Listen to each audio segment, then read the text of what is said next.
Good afternoon, everybody. Well, you've probably seen my Blancpain 50 Fathoms unboxing video.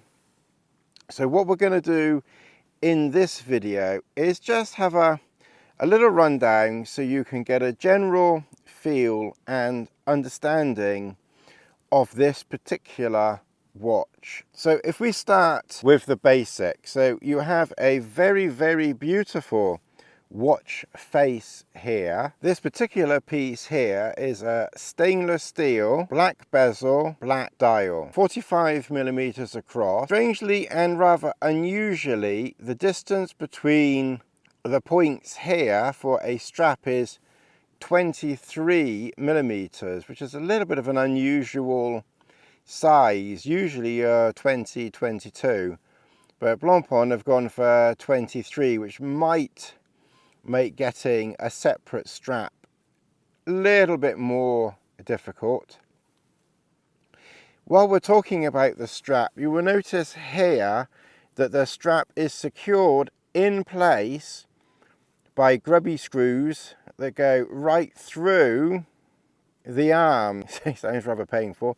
So not your normal spring bars inside. So you will need a special tool to remove these. Now, interestingly enough, I did have a look on the Blancpain website, and they actually do a tool, would you ever believe it?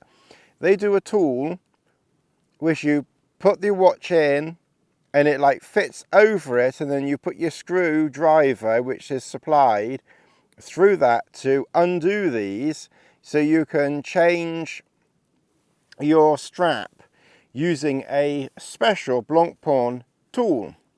And it's a mere £1,300. So if anyone wants to do a £1,300 super thanks below, or 1,300 buy me a coffee or something ridiculous, I'll get it. Because it looks really fascinating and interesting, but at £1,300 to remove the strap, I think I'll be passing, unfortunately. But yeah, so if you want to remove the strap, then you would need like a special hex tool or some special tool to go in there, and then obviously, you know, remove the strap and then put a 23mm strap on. In all honesty, personally, I like this strap. I find it very comfortable. Yes, obviously it's worn now. I have done an unboxing video just now, but I do wear this watch quite a lot, so there's no real wear and tear on the strap there. You can see it's in very good condition. The back of it appears to be a different material to the front, so maybe a slightly rubber based back of some description, whereas the front is more the sailcloth. So there is a slight difference in there. On the back of this watch you have Blancpain 50 Fathoms anti-magnetic 5015 with a calibre 1315.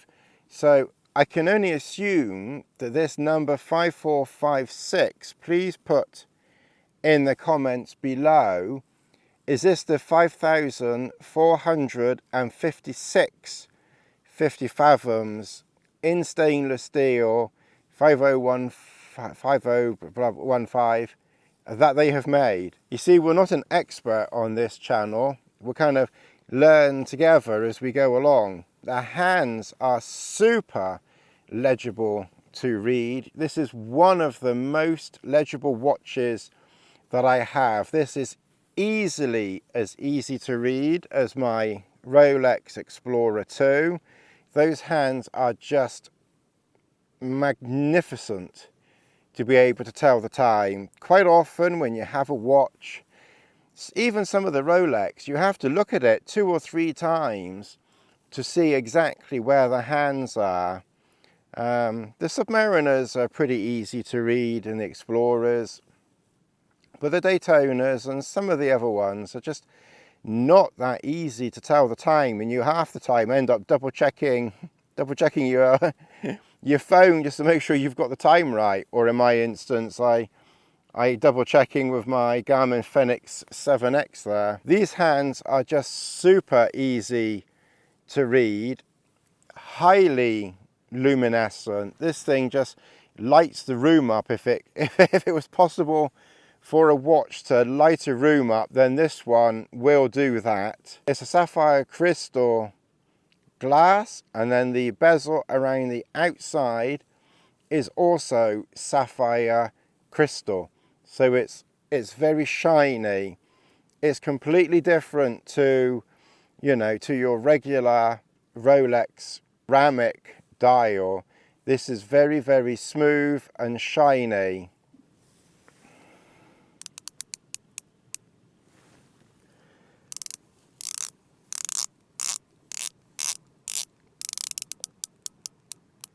That's a very nice action on that bezel. I like it a lot, and I find it grippy. I've heard some say that the Rolex is more grippy. I mean, the Rolex is definitely sharper edged, but I find this very, very grippy. What I particularly like is that this watch here, the bezel takes up the entire front of the watch. So the bezel literally overlaps everything. But this is just watch face. You know, all you can see, apart from my reflection, is watch face and bezel. You can't see the case really until you turn the watch, you know, in many directions. For some reason, I don't know why, but this click,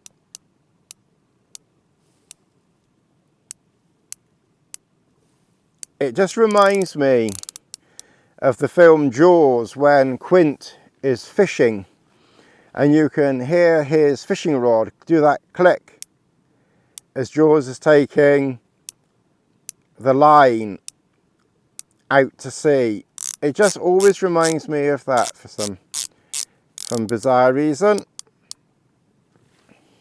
But it's a very, very nice watch. It's very, very luxurious, obviously, given its price. Some people don't like that it has Blancpain written on the side of it. That's fine, it doesn't really bother me. That's just what they've decided to do. The crown is just exquisite. You know, when you undo it, it pops out easily. When it pulls out one position very, very easily. It's very, very exact. I don't want to change the time at the moment or mess around with that. But it pulls out and it's very accurate. I find the crown on this to be better than the Rolex crown. With the Rolex crown, I'm constantly, if I got it in the right place, if I put it out enough, not enough. This is just, you know, absolutely exact. When you pull it out, you've put it out to the exact positions that you want it to be in. So obviously winding position, changing date position, or needing to hack the hand to change the time position. It's just, it is of course water resistant to 300 meters or 1,000 feet, which means that you could probably go a little bit deeper than that if you sank a bit too far in your swimsuit. So for normal swimming and diving and things like that, you know, it's more than good enough for your regular swimming. It is of course automatic, so as long as you're wearing it or you put it on a watch winder, it will just keep going, you know, indefinitely. The caliber 1315 is the movement inside, which I've heard is a workhorse, to quote Richard, who knows a thing or two about watches. So I wouldn't doubt for 1 second that this will last a very long time and give you very, very good service. It was, of course, introduced in 1953. It was the first diver that was introduced to market, as in where regular Joe Blogs like you and I could purchase a diver. I believe it was realistically just a few months ahead of Rolex, so there's absolutely no way that Rolex could have copied or have been influenced by this at all. It's just simply not possible, because even though this came out before Rolex, there's literally months in it. And my understanding is, again from Richard, and if I'm incorrect, this is my error and not his, but I believe that Rolex had a working model on display in Geneva at the same time as this, or was it even before? I'm not quite sure. So Rolex were quite clearly working on a diver, because in the 1950s, clearly you had Jacques Cousteau, the French Navy, the American Navy, probably the British Navy, and God alone knows what other navies that wanted a diver with big bright hands, big bezel, that they could take underwater to time their dives.